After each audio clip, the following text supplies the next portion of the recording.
morning, my brothers and sisters. Today I want to speak to those who may be skeptical about the existence of heaven and hell. Maybe you heard the message before, but it hasn't resonated with you yet. Maybe you're unsure, questioning, or even outright dismissive. But that's okay. Faith is a journey, and today I want to meet you where you are with an analogy that might challenge your perspective. Now, the analogy I want to use is the gamble. Imagine for a moment that life is like a game of chance. You're sitting at a table and the stakes are higher than anything you've ever encountered. The dealer looks at you and says, you have two choices. You can bet on the existence of heaven and hell, or you can bet against it. But know this, if you're wrong, the consequences are eternal.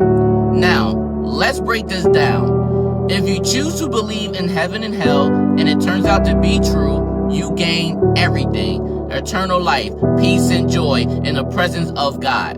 But if it's not true and there's nothing after this life, what have you lost?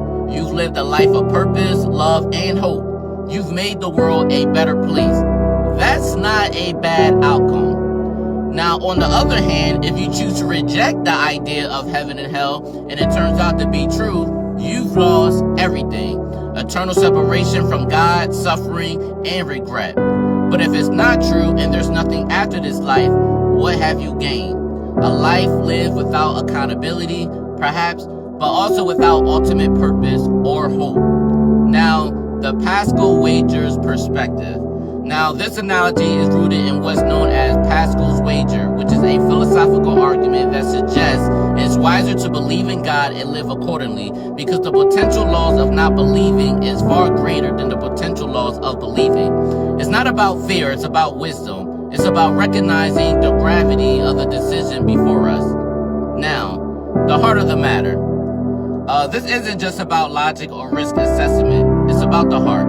The Bible tells us that God is love, which is in 1 John 4:8, and He desires a relationship with us.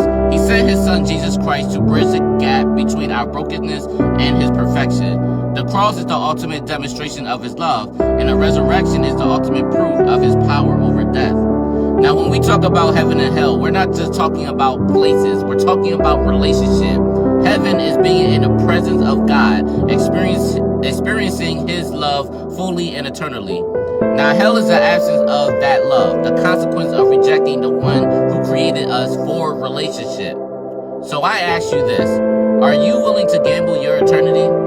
Are you willing to risk everything on the chance that heaven and hell don't exist? Or will you take the step of faith, even if it's a small one, to explore the possibility that God is real, that He loves you, and that He has a plan for your life?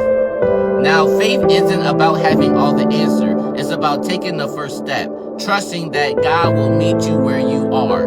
Hebrews 11:1 says, now faith is the assurance of things hoped for, the conviction of things not seen.